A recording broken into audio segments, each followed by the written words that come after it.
Ферм дээрх бусад хүмүүс дөнгөж сэргээд байгаа махлаг хүүг тайвшруулах гэж хамаг хүчээрээ хичээж байв. Гэвч тэр хүү тэднийг өөрийг нь хулгайлсан. Хорон санаатнууд гэдэгтээ хатуу итгэлтэй байлаа. Уйлын дагз руу гинэт хүйт оргиж, аимшигт мангас ферм рүү дайран орж ирэв. Жойс тэнд байсан цорын ганц насанд хүрсэн хүн байсан тул тэрээр сүхэ далааж мангастай тэмцэхэд бэлдэв. Уйл маш их сандарч, зөнгөөрөө чөтгөр хааны ухамсартай холбогдсон.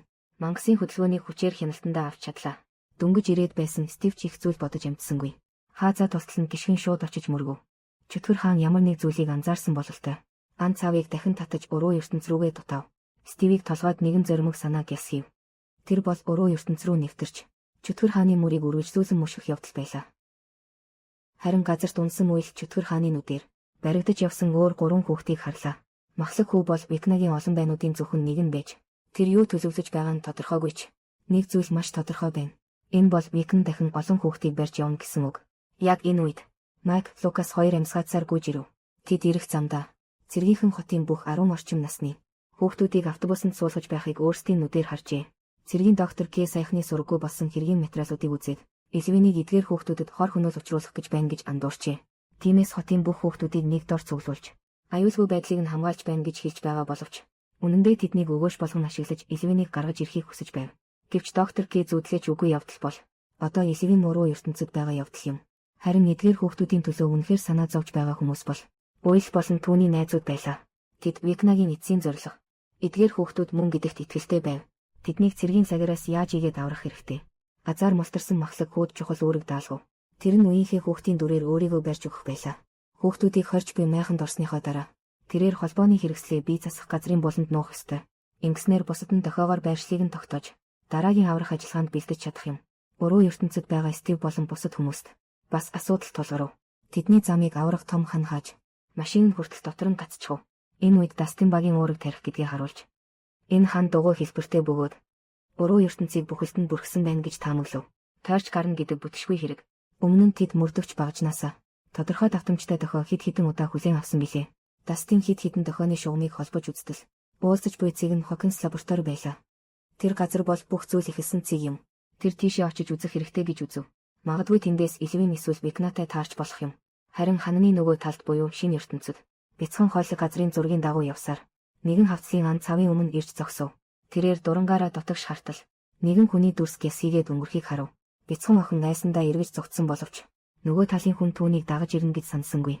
Хоол яаран сандран толгодын ард нуугдаж зориг гарган дээш хартал ирсэн хүн нь ухаангүй хэвтэж байсан Макс байлаа.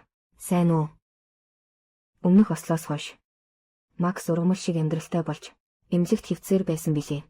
Лукас заавал гарвал түүн дээр очиж ямар ч үед түүний хамгийн дуртай дууг нь тоглуулж өгдөг байв. Гайхамшиг тохиож Максыг сэрэн гэж тэр найдаж байсан юм. Гэвч хоолой түүнтэй энд таарна гэж хэрхэвч төсөөлөөгүй билээ. Тэгвэл эмнэлэгт хөвтөж байгаа тэр хүн хэн бэ? Максийн царай маш их төгшүүртэй харагдана. Энд аюултай байгааг дохив. Өмнөх хавцлын ангал руу яаралтай буцах ёстой. Замдаа тэр хоолойд байнга тайлбарлаж яв. Өмнө нь хүлээн авсан зурус болон газрын зураг бол үнэндээ Макс бүрх малгайтны нэрийг барьж үлдээсэн зүйлс байв. Зорилго нь хойлог өөртөөгөө уулзуулахаар өөрчлөн дуудах байлаа. Тэр бүрх малгайт залуу сайн хүн биш. Харин чөтгөр хаан Викнагийн хувилгаан юм. Эхэндээ хоолыг Максийн хэлсэн үгэнд итгэсэнгүй. Түүнийг бүр Викнагийн хувилгаан байна гэж сэжиглэв. Макс түүнд дараалан хид хідэн зүйл хэлэх хүртэл хойлогийн ахын тухай хэргийг ярив. Ингэж байж л бяцхан охины эргэлзээ бүрэн арилав. Үүний дараа тэрээр энэ хугацаанд тохиолдсон зүйлсээ ярьж эхлэв. Өмнөх бүлэгт Макс Викнагийн хуучин байшинд өглийн ирмэгт ирсэн. Гэтэл санаандгүй байдлаар энэ орон зайд гацчихжээ. Тэр бодит ертөнц рүү буцах бүхий л аргыг хайж байв. Гэвч яагаад ч юм бэ? Макс Бэн Хокинс лаборатори болон сургуулийн хид хідэн хэсэгт тасралтгүй хэрэн тэнүүчилжээ. Зарлалын хуудас дээрх огноо 30 жилийн өмнөх болохыг хартал тэр сайн нэг юм ухаарав. Энэ газар үнэндээ Викнагийн ухамсарт орон зай байжээ. Тоолж башгүй дурсамжийн хэлхээсээр бүтсэн тортой адил. Макс үннийг мэдээд хид хідэн удаа зөвхөнгөө барав. Тэр өөрийгөө энэ газарт үрд гацлаа гэж бодсон. Гэтэл нэгэн удаа гинэт Лукасын эмнэлэгт тавьж буй хөгжмийг сонсов. Максийн зүрхэнд дахин найдварын очаслаа. Зөвхөн дуу чимээ гарч буй зөв рүү чиглэн урагшилбал охин бодит ертөнцид заавал буцаж чадна гэдэгтээ итгэлтэй байв. Гэвч Макс энэ орон зайгаас гарахын даваан дээр кассет тоглуулагчийн тууз гинэт гацаж орхив. Түүний бодит ертөнцтэй холбогдох цорын ганц хэлхээ тасрав. Макс дахин үндэсгүй бадамлынхоо мэд төрөлдөв. Түүнчлэн Викнагийн эцэст төгсөлгүй мөрдлгөөс зугтах хэрэгтэй болов. Тоолж башгүй олон оролдлогын эцэст тэрээр эцэст нь энэ агууг олжээ. Энэ бол Викнагийн илрүүлж чадахгүй цорын ганц газар байв. Макс бяцхан хойлод нухацтай сануулв. Энэхүү ухамсарт орон зайгаас зугтахыг хүсвэл цорын ганц арга бий. Тэр нь Викнагийн хажууд очиж боломжийг хүлээх юм. Энэ үед Хоппер болон Эливийн уруу ертөнцөөр урагшилсаар байлаа. Эцэст нь цэргийнхний нууцаар барьсан судалгааны баазыг олов. Тэд Викнаг энд хоригдож байгаа гэж сэжиглэж байв. Эливийн хүчирхэг ер бусын чадварынхаа тусламжтайгаар баазад төвөггүй нэвтрв. Тэр хоёр удалгүй зузаан металл хаалганы өмнө ирлээ. Гэвч судлаачдад хаалгыг нээх хэрэг байсангүй. Эливийн ер бусын чадвараараа хүчээр нээх гэж оролдохоос өөр аргагүй болов. Хаалга алгуурхан суларч эхлэх үед чихэнд чиртэй төгшүүрийн дохио гинт дуугарлаа. Ер бусын чадварыг дарах тусгай дуут долгионы дайралт. Мөн гар араасаа цувран ирэв. Ямар ч бэлтгэлгүй байсан тул Эливийн хоромхон зуурт газарт унаж тулалдах чадвараа алдав. Доктор К түүнийг олон жил ажиглаж байгаа. Яаж урьдчилан бэлтгэл базаахгүй байх билээ. Хоппер ганцаараа тулалдахаас өөр аргагүй болов. Үүмийн дунд тэр санамсаргүй тусгаарлах өрөөний хаалгыг мөргөн нээчихв. Доторх тэмдрүүлэлт мангаст хоолоогоо тас тэврүүлв. Эливийн дахин орохыг оролдсон боловч хүсэл байвч хүч дутав. Азар игцэгтэй мөчөд Хоппер хянах самбарыг өшөглөж мангасын барьцаанаас малтарч чадлаа. Тэрээр нэг суйсаар доктор Кийг номхруулв. Ямартай ч нүдний өмнөх аюулыг түр зуур шийдэв. Одоо металл хаалгаар орж Викнаг устгахад үлдлээ. Хоппер аль хэдийн бэлтгэлээ базаасан байв. Тэр Эливэнийг яаравчлан явахыг шаардав. Бидээ тесрэх бодис уйсан байлаа. Ядаж л тэр аимшигт чөтгөртэй хамт өгч чадна. Эливийн түүнийг зогсоохыг хүссэн ч түүний ер бусын чадвар бүрэн дарагдсан байв. Хопперийн өрөө рүү орж байгааг зөвхөн хараад л зогсох боломжтой байлаа. Охин шанасан бөгөөд дургуйтсан хоолоогоор хашгирв. Тэр энэ ахыг үрд алдлаа гэж бодсон ч төмөр хаалга гинэт нээгдхийг сансангүй. Хоппер юу ч болоогүй мэт гарч ирэв. Эливийн гайхсандаа дотогш харвал өрөөнд хоригдож байсан нь Викн биш байжээ. Харин тэр нь нүдэнд тасал болсон нэгэн хар арьс тэмэлтэй байв. Эливийн түүнийг тэр дороо танилаа. Тэр бол олон жилийн өмнө сургуу болсон 8 дугаар байв. Харин бодит ертөнцид Уйл болон бусад нь түнэлээр дамжин цэргийн баазын гүнд хүрчээ. Тэд хоригдсон хүүхдүүдийг сэмхэн аврахаар төлөвлөж байв. Гэвч төлөвлөгөө дундаа орж байтал нэгэн часчаа хүүгээс болж мэдээлэл алдагджээ.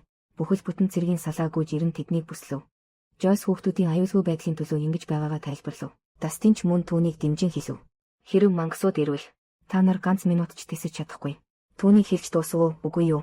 Уйлын дагц руу хөөд оргиж эхлэв. Удалгүй баазын гэрэл анивчиж эхэллээ. Бүх цэргүүд байлдааны бэлэн байдалд шилжив. Ган хавтангаар тагсан тэрхүү ангалаас хүнд нүдэх чимээ сонсогдно. Төд удалгүй нэгэн мангас газраас гарч ирэв. Зузаан суман мөндөрч түүний хуйгийг нэвтэлж чадсангүй. Гэтэл чөтгөр хаан гараа ганц хөдөлгөхөд нэг цэргийг хялбархан амиас нь салгаж байв. Нэрмэс дээр нэрмэс гихчээр довтолсон мангас ганц биш байлаа.